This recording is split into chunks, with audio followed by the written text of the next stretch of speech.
Welcome to this short summary of some of the research being conducted on nut diseases of macadamia at FABI. My name is Dee Twiddy. The macadamia industry in South Africa has been steadily growing over the last decade. Our goal at FABI is to improve our understanding of the pests and diseases threatening macadamia production, providing tools with which current and future production can be protected. Fungal diseases can impact nut development and yield from nut set until maturation and harvest. It is during this time that interventions may be required. Without a good understanding of disease risk and pathogen movement within an orchard, interventions can be inefficient and far from cost-effective. Husk rot is the most prevalent fungal disease that threatens developing macadamia nuts.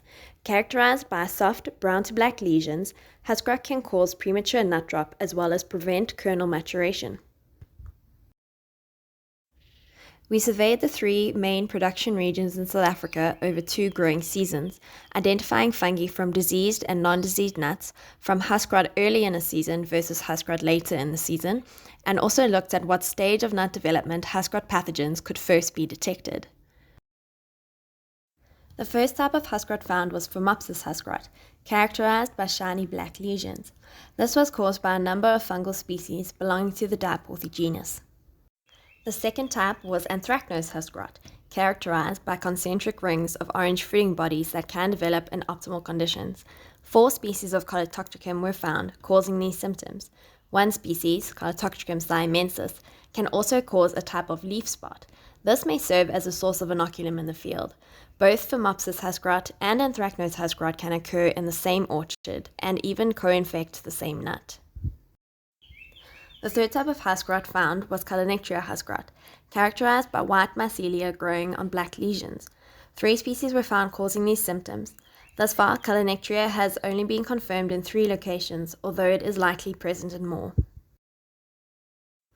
Pathogenicity trials confirmed that all Calanectria species could cause disease symptoms with the white mycelial growth on the lesions. Pathogenicity trials with Diporthy and Calotoxicum isolates confirmed variation in the severity of disease individual fungi caused and suggested that A4 may be relatively less susceptible to these husk rot pathogens. A possible difference between the 3 husk rots that could influence their management is their growth response to temperature. Optimal growth for Phomopsis husk rot was 25 degrees Celsius in vitro.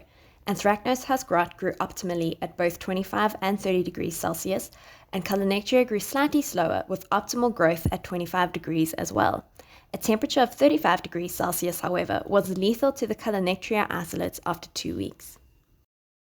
The difference between Phomopsis husk rot and Anthracnose husk rot within a growing season might be influenced by these temperature preferences.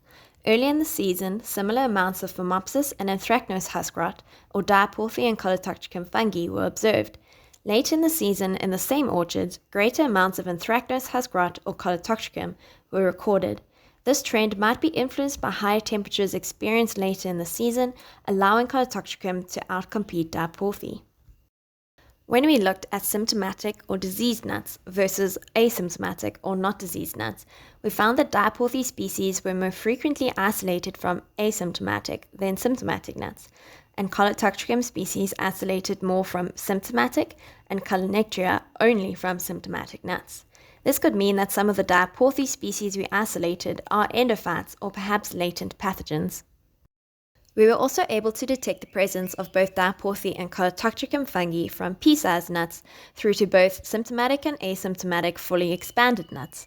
This is a lot of evidence that Diporthy and Calotoxicum can behave as latent pathogens. Latent pathogens are those that can remain in their host without causing symptoms until a later time, often in response to a trigger of some kind. In the case of Phomopsis and Anthracnose husk rot, wounding, including wounds from insects, are part of this disease trigger.